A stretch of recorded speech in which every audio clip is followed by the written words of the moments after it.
nosso papo, então, de movimentos em campo gravitacional, vamos falar do lançamento horizontal. Um corpo é lançado horizontalmente nas condições ideais de vácuo.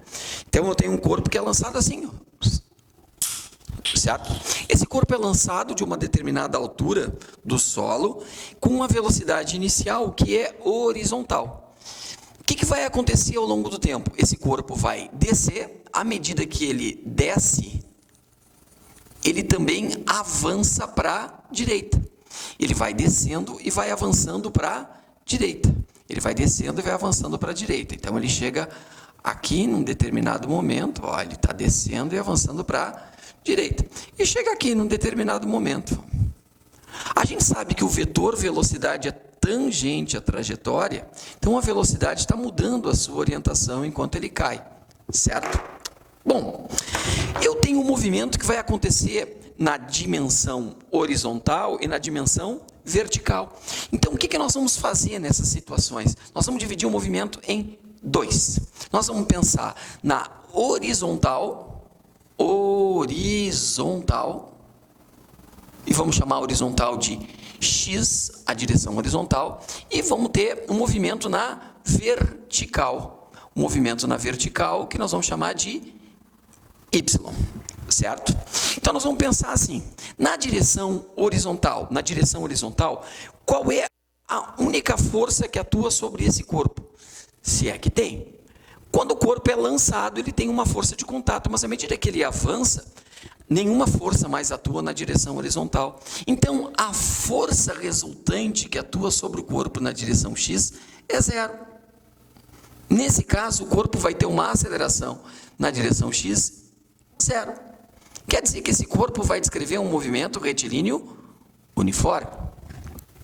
Na direção X, o movimento é como se fosse um MRU.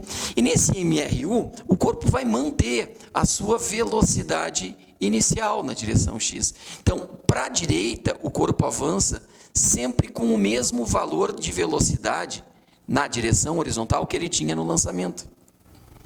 Então, a velocidade que ele tem na direção X é a velocidade inicial.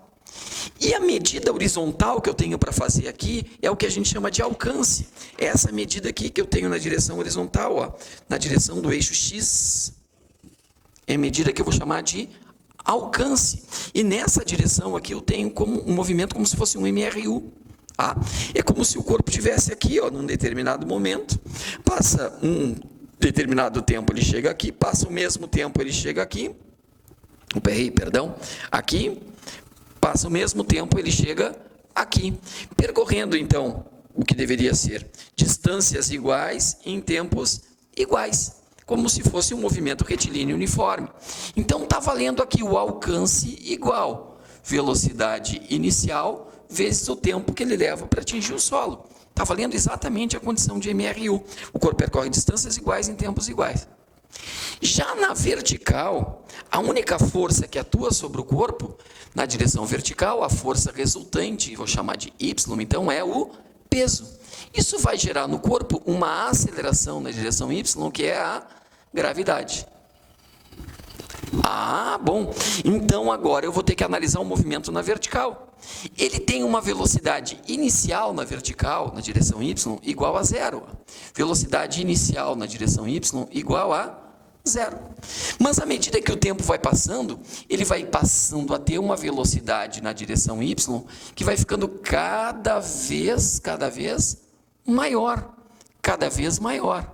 Então, ele tem uma velocidade na direção Y que vai ficando cada vez maior.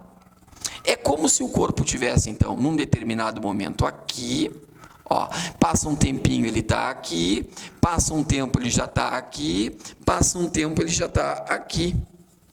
Então, na direção vertical, na direção Y, nessa direção aqui, ó, na direção vertical, na direção Y, o corpo está descrevendo um movimento de queda livre, o MQL, um movimento em queda livre, em que, se eu for trabalhar com a velocidade média, essa velocidade média vai ser na direção Y, vai ser a velocidade inicial na direção Y, mais a velocidade final na direção Y, sobre 2.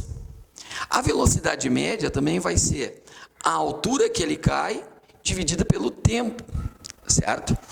A gravidade, a aceleração da gravidade vai ser a velocidade final na direção y menos a inicial na direção y sobre o tempo. E a altura de queda vai ser a velocidade inicial na direção y vezes o tempo, mais a gravidade vezes o tempo ao quadrado sobre 2. Como essa velocidade inicial na direção y é zero, a altura que ele cai é gt ao quadrado sobre 2. Tu vê que não são mais fórmulas para tu saber de cor. Não são mais fórmulas, a fórmula é a mesma. Qual é a ligação entre as duas direções de movimento? Da altura de queda e o alcance que ele vai ter do solo. O tempo é o mesmo. Então, vamos pensar assim, ó. Vamos supor que o corpo foi lançado com uma velocidade horizontal inicial de 30 metros por segundo, certo? 30 metros por segundo. E que a altura de queda dele, seja de 45 metros, certo? O que a gente quer saber? Quanto tempo ele levou para atingir o solo e qual foi o alcance dele no solo? Bom, veja, esta medida que eu tenho aqui diz respeito a y, certo? Essa medida que eu tenho aqui diz respeito a x, a velocidade inicial de lançamento horizontal, x, a altura de queda, y. Se eu quero achar o tempo que ele caiu, eu posso pensar no tempo a partir daqui, eu preciso ter essas duas informações, o alcance e a velocidade inicial, e eu preciso, para achar o tempo, conhecer essas duas informações, o h e o g. O g a gente sabe. O g vale 10 metros por segundo ao quadrado. Show de bola! Então, eu posso calcular o tempo que ele levou para atingir o solo com a fórmula h igual a gt ao quadrado sobre 2. O h foi 45. O g é 10. O t eu não sei. O ao quadrado sobre 2. Manda para cá. Isso vai dar 45 vezes 2 sobre 10 igual ao igual ao t ao quadrado. Igual ao t ao quadrado. Isso vai dar 90 sobre 10, isso vai dar 9. Se o t ao quadrado é 9, o t vai ser igual a raiz quadrada de 9, o t é igual a 3 segundos. Achei o tempo que ele levou para atingir o solo, certo? Então, eu fiz aqui o que eu vou chamar de item A, achar o tempo de queda. Mas eu quero saber o item B. Qual o alcance que ele teve da base da plataforma de lançamento? Então, para eu achar o item B, o alcance, eu vou pegar velocidade inicial e vou multiplicar pelo tempo. Qual a velocidade inicial dele? 30 metros por segundo. Quanto tempo ele levou para atingir o solo? Está aqui, ó, 3 segundos. Então, 30 vezes 3, o alcance dele foi de 90 metros. Esse foi o alcance que o corpo teve. 90 metros, está resolvida a questão de forma simples, rápida e racional.